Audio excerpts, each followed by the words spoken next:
Chers amis supporters, bonjour et bienvenue dans ce nouveau numéro du Talk by Let's Go Metz, votre podcast au cœur du sport messin.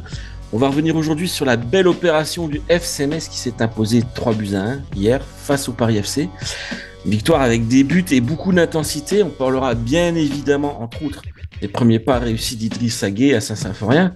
Et pour en débattre, j'accueille les deux chroniqueurs du jour, à commencer par Virginie Bernard. Bonjour Virginie. Bonjour à tous. La forme après cette victoire? Bah écoute, ça fait du bien une petite victoire. Là, on commençait à s'ennuyer ces derniers matchs, même à désespérer avec le mauvais résultat de la Coupe de France. Il n'y avait pas grand-chose pour se réjouir ces derniers temps. On commençait à vraiment s'inquiéter, notamment pour l'attaque. Et puis bah là, une victoire contre le PFC, des buts, du soleil, une belle ambiance. Franchement, du foot comme on l'aime. Eh ben parfait. Et à tes côtés, Valentin Lachaud. Salut Valentin.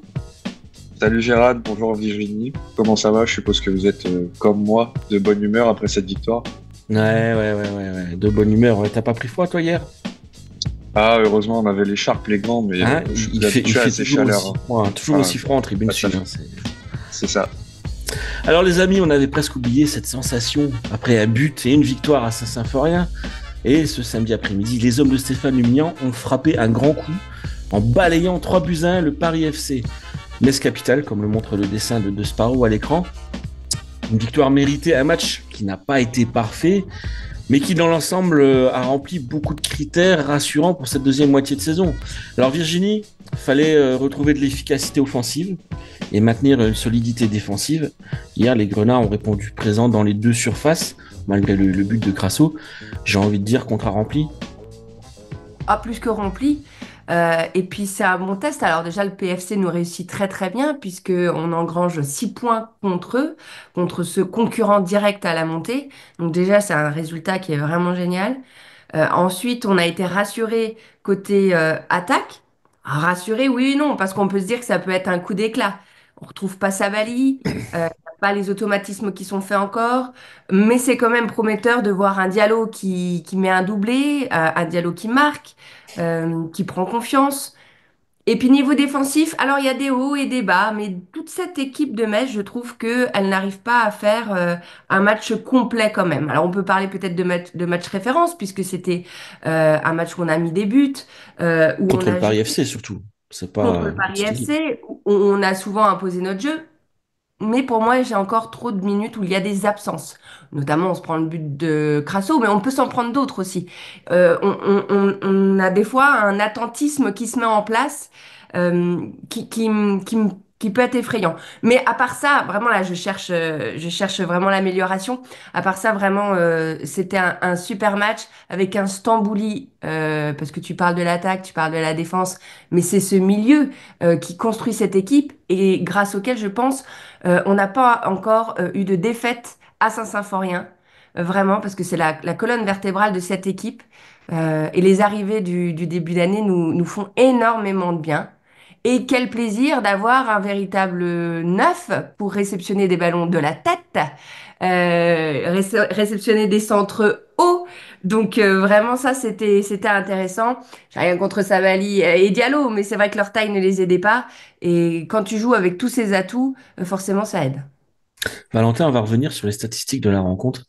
10 tirs côté messin contre 11 côté parisien. 6 tirs cadrés chacun. 60% de possession de balle contre le Paris FC. On a dit, voilà, le Paris était un tout petit peu au-dessus à ce niveau-là. Seulement 340 passes pour les Grenats, avec un taux de 77% de précision. C'est loin des standards du FC Metz cette saison. La bataille, on sent qu'elle a été rude, mais finalement, c'est l'efficacité qui est à souligner dans cette rencontre. C'est ça, je pense qu'on avait beaucoup de questions, notamment vis-à-vis de l'attaque avant ce match, et je dirais pas qu'elles ont été balayées parce que ça restera à confirmer, mais on a déjà un peu plus de réponses après ce match face au Paris FC. Il n'y a pas à dire, et les joueurs, je crois, l'ont reconnu, corrige-moi si je me trompe, mais on a été efficace, et ça, c'est vraiment un super point que j'avais envie de retenir. Comme disait Virginie, il y a eu des hauts et des bas. On a fait 25, à peu près 25 très bonnes premières minutes où on a été entreprenant, on allait vers l'avant, on se projetait très vite, où c'était vraiment, vraiment pas mal.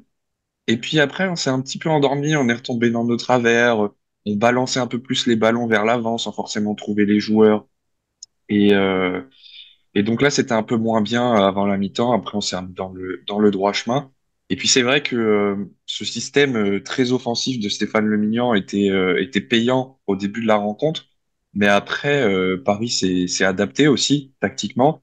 Et du coup, nous, on a eu un peu plus de mal à avoir du liant au milieu. Ça passait un peu moins entre les défenseurs et les attaquants. Et donc, je pense que c'est ça aussi qui fait qu'on a eu un peu plus de mal quand Paris a marqué. Et c'est une équipe qui Mais joue Paris, hein. C'est ça la différence c'est aussi. ça. On a vu tellement Ouais, d'équipes qui exactement. se recroquevillaient et Mm. qui mettaient le bus. Là, c'est vrai que face à une équipe qui joue, c'est différent. Et du coup, c'était cool parce que ça a fait un match très plaisant pour nous. Et je te l'ai même dit, on n'a même pas vu le chrono passer, alors Ouais, que ouais, ouais. des fois, Dieu sait que je regarde beaucoup ma montre à Saint-Symphorien, des Bah, fois, même comparé au tellement match de Lorient, hein, qui était c'est ça, soporifique, hein. c'est ça clairement. Et du coup, ça fait plaisir de repartir de Saint-Symphorien en disant on a vu un beau match avec des beaux buts et surtout un troisième but vraiment splendide. Franchement, Mm. c'était super. Virginie, comme l'a dit Valentin, hier, Stéphane Lumian a aligné un 11 très offensif avec le retour de Papa Diallo dans un espèce de 4-4-2 hybride. Et on l'a dit hier, c'était également les grands débuts d'Idrissa Gueye au Stade Saint-Symphorien, des débuts réussis du jeune Sénégalais, tout juste 18 ans, et déjà beaucoup de promesses. Oui, oui, oui. Pas facile pour lui de reprendre ce rôle. Le Mignon lui a fait confiance. En même temps, il n'y a pas trop le choix non plus. C'est vrai, c'est Donc, vrai. moi, ce que je retiens surtout, c'est l'envie du FC Metz qui est revenu. Alors peut-être cette envie de marquer, la réussite, bien sûr, mais si t'as pas cette niaque, c'est compliqué. C'est ce qu'on reprochait aussi à Elisor. Donc je pense que d'avoir lancé ce jeune à ce moment-là, c'était une bonne chose. Mais même dans l'état d'esprit défensif, j'ai senti des fois même de la nervosité. On a vu que ça se bousculait un petit peu. Oui, parce qu'il y avait l'envie de gagner. Là, Stéphane Le Mignon a dit avant la rencontre que ce n'était pas qu'une question d'envie, mais aussi d'animation. Ouais, j'ai envie de dire, les deux, ça se répond. J'ai pas vu une équipe du FC Metz qui a eu envie de se battre contre Troyes pour absolument arracher cette victoire en Coupe de France et vouloir aller plus loin. Ces derniers temps, pareil, j'ai vu un FC Metz qui maîtrisait, peut-être un FC Metz qui avait froid aussi. On le sait, des fois, on va se cailler pour aller voir un match et on sait que en hiver, c'est pas toujours les plus beaux matchs. Donc hier, ils nous ont prouvé que c'était possible et que le FC Metz avait du caractère et du potentiel en attaque. Alors pourquoi pas avec Idriss Gueye, mais pour l'instant, il est trop tôt pour se positionner sur sa capacité à endosser ce rôle qui est quand même très important. On le sait, il nous manque quand même un véritable attaquant. Valentin, pour une première, ouais, le moins qu'on puisse dire, c'est que le jeune transfus de Génération Foot s'est montré à la hauteur de l'événement parce qu'il aurait pu être bloqué par ça. Et alors, il n'a pas remporté tous ses duels, loin de là, mais il s'est montré décisif face à un poids lourd du championnat. Est-ce que on tiendrait pas quand même notre belle surprise de la seconde moitié de saison? Ouais, pourquoi pas. Après, ça restera à confirmer. Stéphane Le Mignan le disait en conférence de presse, il a reconnu volontiers qu'il avait grillé les étapes un peu avec lui. Il dit évidemment qu'on aurait préféré le faire passer par la case réserve après son tour de blessure, qui était quand même assez grave en plus. Mais il dit, voilà, aujourd'hui, on n'a pas le profil comme Idrissa Gueye dans l'effectif, et c'était important pour lui de le mettre dans la compo de départ pour apporter justement ce petit plus qu'on a vu hier. Après, effectivement, il pouvait difficilement rêver mieux pour une première, marquer son premier but à Saint-Symphorien. Je pense que peut difficilement faire mieux. Voilà, faudra confirmer face à Grenoble parce que, et puis Stéphane Le Mignon l'a dit, il a dit, au moment, c'est tout bénef, à voir si ça Oui, se mais confirmera par la suite, quoi. Valentin, imagine qu'on est face à un jeune prodige. Ça arrive de temps en temps. C'est des joueurs de 18 ans qui explosent au haut niveau. Parce que regarde, Ibou Sané, on est passé par la case réserve. Et quand il est arrivé au plus haut niveau, on s'est rendu compte finalement qu'il était encore pas prêt. Est-ce que c'est pas plus mal finalement d'un joueur comme ça, si vraiment on attend quelque chose de lui, qui se mette tout de suite au diapason et qui connaisse tout de suite le haut niveau pour savoir vraiment quelles vont être les exigences? Si, carrément. Puis, de toute façon, ça va le forger. Puis, c'est bien aussi d'avoir ce petit grain d'insouciance, je pense, dans une équipe où il va y aller, il va pas se poser de questions. Je pense que, pour le moment, en l'état actuel des choses, ça peut nous apporter que du plus, un petit peu de créativité, ça fera pas de mal. Et puis surtout, un profil un peu différent qui va mettre en concurrence un petit peu devant. Ça aussi, c'est vraiment positif. Surtout que là, en plus, on était face à une grosse défense. à voir contre des équipes peut-être un peu plus faibles, hein, j'ai envie de dire, ça peut être intéressant. Alors Virginie, pardon, vas-y. À voir surtout quand tu auras une équipe qui jouera moins que le PFC. Oui, c'est ça. Parce que quand tu as des espaces, marquer un but, voilà, c'est quand même plus facile que quand tu as une équipe qui est regroupée derrière et il faut mettre de la vitesse, enfin, provoquer un peu plus et gagner plus de duels. Voilà, ce sera vraiment contre ce genre d'équipe que le véritable test pourra se faire. Mais en Non, attendant, il faut savoir. dès la semaine prochaine, hein, déjà, on va voir ça. Alors Virginie, justement, il y a un autre homme qui s'est illustré hier. J'ai envie d'en parler. Malgré un but encaissé, Arnaud Baudard a déjà conquis le public de Saint-Symphorien. Alors le gardien belge a été décisif à plusieurs reprises. Pour une première, c'est également une réussite. Alors pour dire toute la vérité, au début du match, il me faisait un peu peur. Je sentais un peu de pression, je Comme la sentais semaine dernière d'ailleurs. Ouais. ouais, quelques hésitations. Et comme la semaine dernière, il m'a pas rassurée à tous les moments, je me suis dit, ouh là là là là là là, j'espère que ça va bien se passer avec cette voix-là. Et finalement, bah, les arrêts, mais incroyables. Il a mis le feu à la tribune. Les supporters étaient vraiment derrière lui et c'est devenu en quelques minutes la coqueluche du FC Metz. Comme quoi le football, ça va très très vite. Oukidja est même pas encore vraiment parti, que ça y est, il est déjà remplacé presque dans le cœur. Alors on n'oublie pas tout ce qu'il a fait pour le FC Metz et on sait très bien que ces derniers temps ça devenait très compliqué pour lui. Je pense que même si des supporters le remercient pour ce qu'il a fait ces derniers temps, il y a eu trop de boulettes, il y a eu trop d'errance, il y a eu... Voilà, on cherchait, on en parlait hein, d'ailleurs dans ce talk il y a quelques mois que probablement au mercato, on rechercherait un gardien. Ça a été chose faite. Je suis très contente pour lui parce que quand tu es un gardien, le mental, ça compte énormément. Et je pense que là, ce match-là, ça y est, ça l'a lancé. Et là, il fait partie intégrante de cette équipe. Puis ouais, magnifiques arrêts. Hein, un peu plus de détente pour ma part, j'aimerais bien, mais voilà, toujours des choses à corriger, mais c'est bon, ça se travaille. Valentin, Baudard, déjà encensé, et une rumeur qui enfle, donc le départ d'Alex Oukidja, semble malheureusement possible. Alors le portier Grenat, qui est en phase de reprise, a apparemment fait un discours hier en tribune ouest basse à la fin du match, et selon certaines sources, ça ressemblait à des adieux, hein. On l'a même croisé en zone mixte. Il est passé vite fait, il nous a dit bonjour, mais il s'est pas épanché. Qu'est-ce que tu penses de cette fin de carrière à Metz, si jamais elle s'avère être vraie? Et effectivement, j'ai aussi entendu parler de ce discours d'adieu. Alors, je ne l'ai pas vu moi-même, mais ce serait tout à fait possible. On peut imaginer qu'il veuille, je sais pas, s'offrir un peu d'air pour terminer tranquillement. Voilà, après, on n'a pas forcément plus d'informations sur le sujet pour le moment. Mais c'est vrai que Arnaud Baudard, hier, a montré qu'il pouvait être convaincant et important dans les moments qui comptent, notamment à la fin du match, je pense. C'est vrai que moi, un peu comme Virginie, au début du match, je me suis vraiment fait ce oula aussi. Et je pense notamment à cette balle qui récupère, c'est ça, à cette balle qui récupère aux abords de la surface d'une main. On s'est dit, ouh là là, mais il n'était pas un peu dehors? Et en fait, non, bon, on va dire que c'était maîtrisé, que tout va bien. Mais c'est à voir aussi sur le temps long, mais c'est vrai que sur ces deux premières prestations, il m'a vraiment convaincu. Ça fait du bien d'avoir un bon gardien. Et puis, qu'est-ce qu'il joue haut aussi des fois, Alors, c'est dans ça, son je placement. voulais te lancer là-dessus, justement. Mm, Il fait un peu office de dernier défenseur, hein. C'est vraiment un gardien moderne, très bon au c'est pied. ça, Alors moi, j'ai ressenti ça, j'ai ressenti un petit peu j'étais rassuré en fait, peut-être plus Mm, que par c'est rapport à ça. Okidja. Alors attention, tout n'a pas été parfait. Il y a eu beaucoup de ballons balancés devant, un peu inutiles. Mais encore une fois, par rapport à l'adversité, j'ai trouvé beaucoup d'assurance et vraiment cette position haute, comme tu l'as dit, limite de dernier défenseur, c'est rafraîchissant en fait. Ouais, puis c'est précieux pour relancer plus vite.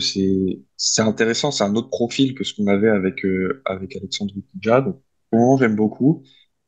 Comme disait Virginie, le foot, ça va très vite. Peut-être que le match de Grenoble va très mal se passer. Je ne le souhaite pas, évidemment, mais Pour le moment, ça semble bien parti. Mais évidemment que derrière, il faut pas oublier tout ce que Alex Okidja a fait pour le club. Mais ça, de toute façon, tout le monde le dit. Le coach le dit. Il dit, c'est très bien. Baudard a fait 2 matchs très bons. Mais il faut pas oublier aussi tout ce qu'Alex a fait pour nous avant. Voilà, on n'oublie rien. Mais on sait que maintenant, on peut avoir une certaine solidité au poste de gardien. Et c'est franchement bienvenu et aussi très rafraîchissant parce que j'ai cru comprendre que son intégration s'était très bien passée. Donc voilà, c'est un joueur qui va apporter, je pense, aussi au groupe. Et puis il a été adopté par les supporters. Enfin, la tribune qui chante à la fin du match Baudard, c'est signe que ça se passe plutôt bien pour le moment. Donc c'est cool. Il faut espérer que Metz monte et qu'on puisse vraiment le faire signer, le faire renouveler, parce que c'est vrai que c'est un joueur qui a l'air vraiment dans son élément à Metz. Alors, C'est ça. on a le temps aujourd'hui, vu qu'on n'est que trois. Virginie, tu tenais absolument à parler du milieu de terrain. Il y a un joueur qui a été décisif, qu'on attend et qui est un petit peu critiqué de temps en temps parce qu'on attend beaucoup de lui, c'est Gauthier Hein. Bah, hier, une passe clé, 2 passes décisives, rien à dire. Impliqué sur les 3 buts. J'ai été de ceux, j'ai fait partie de ceux qui étaient en demande au tout début de la saison. J'en attendais beaucoup de sa part. Je trouve que le contrat est rempli, quoi. Je, même si il a des ressemblances avec Antoine Griezmann, ce n'est pas Antoine Griezmann. Je ne vois pas Ah pourquoi bah est-ce qu'on non, lui demanderait d'être encore plus fort. Je le trouve c'est impliqué. Je trouve qu'il est présent dans les matchs. Je trouve que techniquement, il apporte énormément. Euh, il court beaucoup. Je sais pas. Alors, sur les coups de pied arrêtés, je m'attendais à mieux, j'avoue. C'est peut-être là-dessus sur lequel on attendait un petit peu plus et qu'on est un petit peu déçu. Mais je veux dire, mis à part ça, ah oui, on va se dire, il pourrait lâcher son ballon plus vite. Ou alors, des fois, il perd un peu des ballons. Oui, alors, il joue pas au Barça, il joue au FC Metz. Donc, pour le FC Metz, pour la Ligue 2, je trouve que franchement, Gauthier Hein, c'est un super élément, c'est une super recrue. De toute façon, les 3 recrues milieu du début de l'année, de cette saison, euh, ont vraiment fait beaucoup de bien au jeu du FC ah Metz. bah techniquement c'est du caviar par rapport à ce qu'on a connu ces dernières années. Vous vous rappelez, les garçons, vous vous rappelez? Ah bah Je veux dire, oui. l'ère Bologna a été quand même très très longue, et cette absence de milieu, à part Camara, qui avait quand même un certain talent, euh, c'était quand même très très difficile à regarder. Et on se disait, mais on n'est pas capable de faire des passes, on n'est pas capable de garder le ballon, on n'est pas capable d'avoir un plan de jeu. Enfin bref, on va pas vivre dans le passé, mais je ne peux pas faire la fine bouche sur un homme qui là, en plus, participe est impliqué dans les 3 buts. Mais pour moi, le milieu que je vais le plus le mettre sous les projecteurs, c'est C'est Stambouli. Stambouli, ouais. Vraiment, comme tu l'as dit tout à l'heure, le métronome qui apporte une maturité, euh, un calme et une efficacité, vraiment notamment dans l'organisation, qui fait du bien, quoi, qui vraiment fait du bien. Et je pense qu'il est beaucoup sur le fait qu'on n'est pas encore perdu à Saint-Symphorien, et peut-être on restera invaincu toute l'année, qui sait. Ce serait Mm. une belle stat, une belle Ce serait perf. une belle stat, ouais, effectivement. Valentin, il y a un milieu de terrain qui était absent hier, en tout cas sur le début du match, c'est Jessie Demaguet. Personnellement, j'ai trouvé que son absence aurait pu nous coûter cher par moment, mais il y a eu de l'efficacité devant, heureusement. C'était, c'était aussi parce qu'il était blessé, mais c'est vrai que le FC Metz sans Jessie Demaguet, c'est quand même pas la même Ouais, chose, hein. ouais, c'est ça, c'est ça. Ben, ils ont pris la décision de le faire jouer qu'un coup de match parce qu'il n'était pas à 100%. Sage décision finalement quand on voit le résultat, mais c'est vrai que ça aurait pu être un risque parce on a senti justement ces difficultés au milieu un peu avant la mi-temps. Je sais pas si ça se serait mieux passé ou non avec Deminguet, je suis pas non plus à dire ça, mais c'est clair que ça nous prouvait que moins de ballons passaient par le milieu par rapport à d'habitude. Donc on verra s'il revient L'équipe contre était un peu coupée Grenoble. en deux, en fait, dans les temps forts Voilà, de c'est Paris, ça, hein, c'est c'est ça, ça, c'est hein. ça. Il y avait Ouais, beaucoup d'attaquants, mais il y avait un petit peu le no man's land au milieu. exactement. Donc on aura la confirmation ou non vendredi, si c'était ça ou pas. Mais en tout cas, tout est bien qui finit bien. Donc on va pas non plus s'en Non, plaindre. celui qui pour moi a du mal à trouver sa place, c'est Ablaye Jalot. Salou. Ouais, c'est vrai. C'est toujours cette énigme à Blaye Jalot. Il a fait de belles choses hier, mais même pendant le match, ça reste irrégulier, je trouve. Régulier et des fois pas très utile. Il peut faire des belles choses, mais je veux dire, je ne vois pas où est-ce qu'il veut en venir, en fait, quand il joue. J'ai l'impression qu'il est un peu esselé, ouais, c'est vraiment une énigme. Mais en fait, Euh, quand il joue libéré, ça va. Regarde sa première action où il cette frappe enfin, qui aurait pu justement. Enfin, c'est après cette frappe d'ailleurs qu'on obtient le premier corner et qu'on ouvre la marque. mais il joue tout seul. Et il joue tout seul. Il joue tout seul. Donc, je Mais sais on pas. reproche souvent à Metz de pas frapper. C'est vrai que là, il a eu cette possibilité de frapper. Il faut qu'il frappe. C'est un gars qui peut changer des scénarios justement avec sa puissance, sa frappe.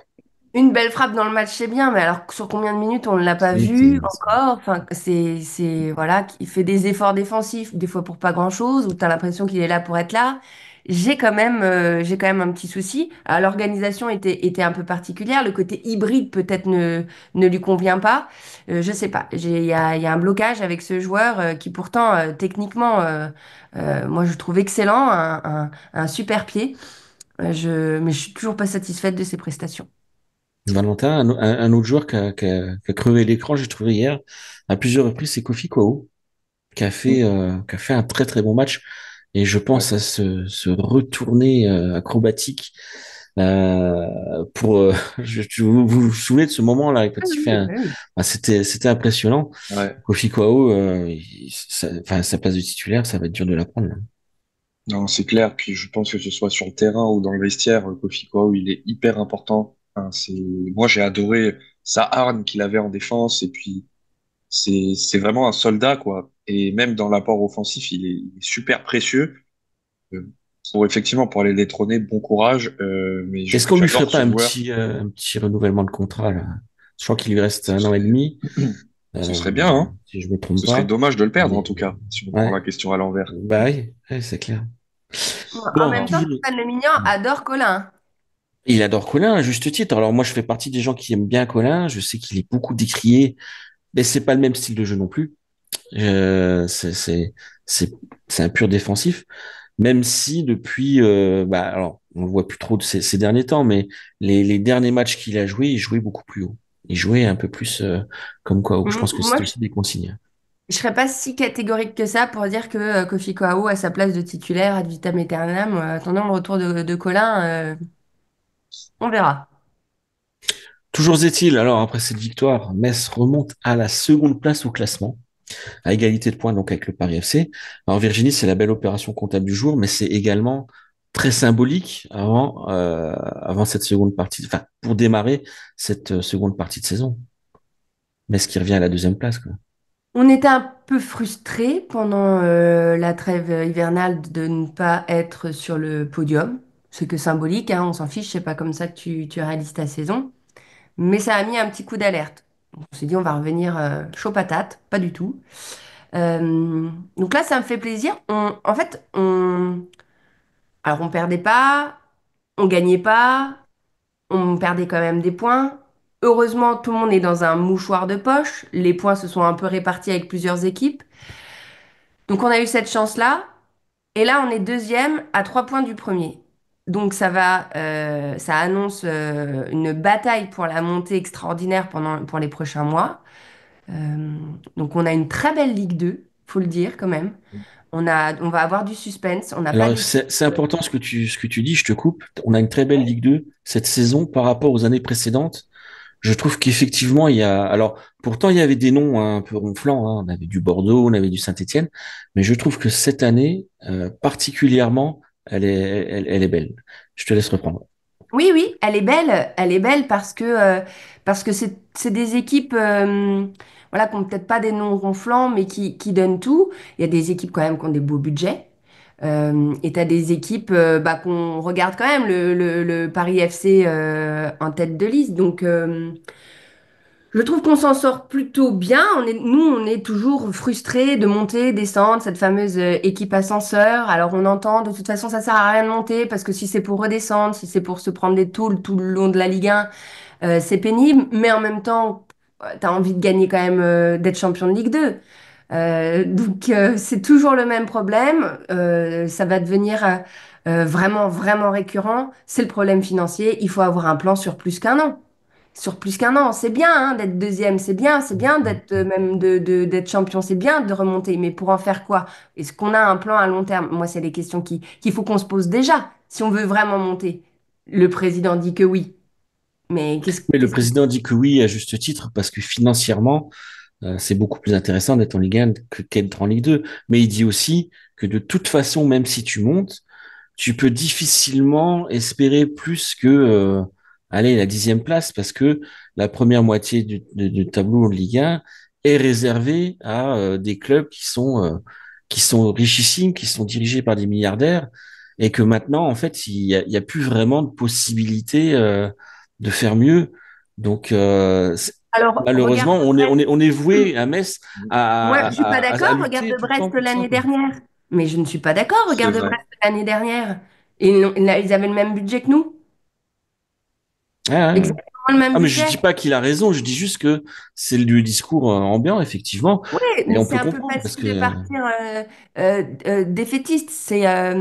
C'est sûr que c'est plus difficile au niveau pour recruter, c'est plus difficile pour se dire que tu peux faire quelque chose en Ligue 1, mais c'est pas impossible. Brest l'a fait. Tout le monde a dit qu'ils allaient se casser la figure en Ligue des Champions.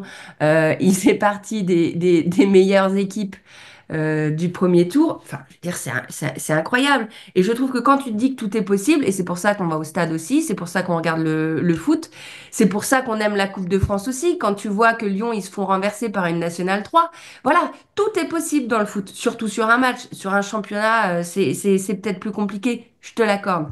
Mais on doit avoir quand même cette ambition, quitte à se ramasser. Au pire, on se ramasse. C'est le côté des fois petit joueur qui m'agace avec le FC Metz en Ligue 1 et on se fait une saison à être regroupé derrière. Je fais une digression un peu longue. non, non, Tout mais ça t'as raison. Ce discours-là, on l'entend malheureusement tous les 2 ans, et il est vrai. Et tout ça pour dire que là, en ce moment, on apprécie ce genre de match, on apprécie d'être invaincu à domicile, on apprécie de voir quand même des buts, une équipe qui joue. Donc vraiment, je pense qu'il faut profiter de cette année en Ligue 2, même si c'est moins agréable de voir un nom comme Martigues apparaître ou Pau, plutôt que Lyon, l'OM, Paris, Monaco, voilà. Ça, c'est sûr, on est un peu frustré de ça. On voit un peu moins de stars, mais on voit plus le FC Metz. Valentin, l'objectif maintenant, c'est d'enchaîner dès vendredi prochain face à Grenoble, et surtout, j'ai envie d'appuyer là-dessus, c'est laver l'affront du match aller où les Messins s'étaient inclinés 2-0 là-haut, quoi. Oui, c'est ça. Il va falloir enchaîner. C'était un peu les discours hier. C'est bien beau. Maintenant, on a un peu géré cette série un peu compliquée de Lorient Paris FC. On en ressort plutôt pas mal au classement. C'est bien de gagner 3-1 contre Paris FC. Maintenant, il va aussi falloir gagner contre les plus petites équipes. On l'a vu, 0-0 contre Pau. C'était pas fameux. Donc, ça commence par Grenoble tout de suite. Grenoble, je crois, qui est huitième, si je dis pas de bêtises. Donc, ça va pas être un match évident. On l'a vu à l'aller. Ça avait été très, très compliqué pour le coup. Il faut savoir gagner contre les plus petites équipes si on veut prétendre à la montée également. Et puis, on l'a vu, ça risque d'être serré jusqu'à la fin. Enfin, je me rappelle la dernière saison qu'on a joué en Ligue 2, fallait pas être cardiaque là pour le coup. Donc, ça risque d'être à peu près le même scénario quand on voit comment même s'ils ont perdu contre Lorient hier, comment des Dunkerque s'accrochent, ils vont finalement être aussi des prétendants au moins au play-off pour la montée. Ça risque d'être sacrément serré. Va falloir éviter de perdre des points maintenant contre les équipes plus faibles, contre lesquelles on est censé gagner absolument. Et va falloir montrer aussi sur le terrain qu'on est un candidat à la montée. Et je reviens dessus, gagner ces petits matchs. Ça va être hyper important et ça commence dès vendredi. Et puis, il faut changer de disquette aussi. Faut arrêter dans le discours de dire ne plus perdre de points face à des petites équipes. Maintenant, il faut parler de gagner des points entre des C'est petites ça. équipes, je pense. Parce ça. que on a prouvé, que ce soit face à Lorient ou que ce soit contre le PFC, à 2 reprises, qu'on était capable d'être meilleur, finalement, que des équipes qui sont déjà sur le papier en Ligue 1 et en Champions League si on écoute les médias spécialisés et les Parisiens. Donc stop maintenant, et encore une fois, la victoire de ce samedi, pour moi, elle est symbolique dans le sens où, ça y est, la machine, pour moi, elle est lancée. Metz est là et on est un prétendant à la montée et pas une montée au barrage. Je pense qu'on a les possibilités, on a les moyens, si on continue comme ça, justement, d'avoir une montée directe. Parce qu'honnêtement, un barrage contre une Ligue 1, franchement, ça risque d'être compliqué, je pense. On l'a vu l'an dernier, Pitié, mais non merci. Hein. Plus jamais un match comme on a vécu là, le barrage contre Saint-Etienne. C'est émotionnellement, enfin, le match était génial, mais émotionnellement, les montagnes russes, plus jamais. Donc, si on peut s'éviter ça, c'est quand même si souvent la dynamique est quand même un peu à l'avantage des clubs de Ligue 2, si on peut monter direct, ne nous en privons pas. Mais la saison est encore longue. Mais ce qui est cool, c'est qu'on lance bien cette deuxième moitié de championnat avec cette victoire contre Paris. Maintenant, il faut continuer. Absolument. Donc rendez-vous vendredi prochain contre Grenoble.